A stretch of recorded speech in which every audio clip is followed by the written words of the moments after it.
सच्ची भक्ति और प्रेम से भगवान को भी जीता जा सकता है। पढ़िए एक संत की एक कहानी। पढ़िए एक संत और सेठ की कहानी, जिसमें संत का भगवान पर इतना अटूट विश्वास है कि वो प्रसाद में जहरीला भोजन खाने से भी परहेज नहीं करता। इसके बाद भगवान जो करते हैं उसे देखकर सभी हैरान रह जाते हैं। एक सेठ जी बड़े कंजूस थे। एक दिन उन्होंने दुकान पर बेटे को बैठा दिया और बोले कि बिना पैसे लिए किसी को कुछ मत देना। मैं अभी आया, अकस्मात एक संत आए जो अलग अलग जगह से एक समय की भोजन सामग्री लेते थे। लड़के से कहा, बेटा जरा नमक दे दो। लड़के ने संत को डिब्बा खोलकर एक चम्मच नमक दिया। सेठ जी आए तो देखा कि डिब्बा खुला पड़ा था। सेठ जी ने कहा, क्या बेचा? बेटा बोला, एक संत जो तालाब पर रहते हैं उनको एक चम्मच नमक दिया था। सेठ का माथा ठनका। वो बोले, अरे मूर्ख, इसमें तो जहरीला पदार्थ है। अब सेठ जी भागकर संत के पास गए।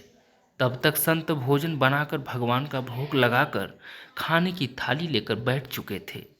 सेठ जी द्वारा दूर से ही बोले, महाराज रुकिए, आप जो नमक लाए थे नमक नहीं था बल्कि जहरीला पदार्थ था।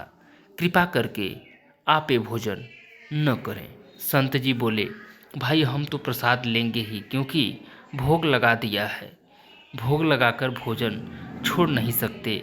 अगर भोग नहीं लगता तो भोजन बेशक छोड़ देते। ये कहकर संत ने भोजन को प्रसाद समझकर खाना शुरू कर दिया। सेठ जी के होश उड़ गए। वो रात भर वहीं बैठे रहे। सेठ को रह रह कर ये चिंता सता रही थी कि अगर संत को कुछ हो गया तो बड़ी बदनामी होगी। रात में अगर तबीयत बिगड़ी तो कम से कम वैद्य को दिखा देंगे। सोचते सोचते उसे नींद आ गई।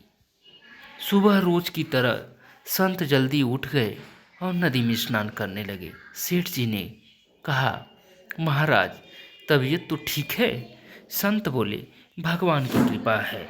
इसके बाद वे पूजा के लिए मंदिर चले गए। जैसे ही संत ने मंदिर का द्वार खोला तो देखा कि भगवान के शिव विग्रह के दो भाग हो गए हैं और शरीर काला पड़ गया है। ये देखते ही सेठ को सब समझ आ गया कि भक्त के अटल विश्वास को देखकर भगवान ने भोजन का जहर भोग के रूप में स्वयं ग्रहण कर लिया और भक्त को प्रसाद ग्रहण कराया। इसके बाद सेठ ने तुरंत घर जाकर बेटे को दुकान सौंप दी और स्वयं संत की शरण में आकर भगवान की भक्ति करने लगा। तो दोस्तों, हमें इस कहानी से यही प्रेरणा मिलती है कि जो हम मन से भक्ति भावना शरणार्थी बन करके भगवान की पूजा में लीन होंगे तो हमें भगवान की महिमा जरूर मिलेगी। लेकिन उनमें हमारी अपरंपार भक्ति भावना होनी चाहिए, पूरे तन्मयता के साथ।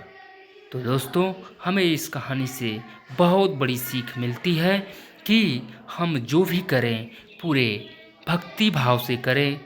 भक्ति भाव से भगवान हमें हमेशा अभिभूत रखेंगे। कभी भी कोई परेशानी का सामना नहीं करना पड़ेगा।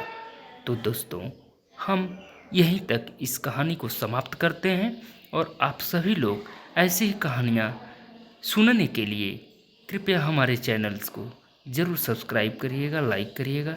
आपका बहुत बहुत आभार होगा। बहुत बहुत धन्यवाद दोस्तों। थैंक यू सो मच दोस्तों।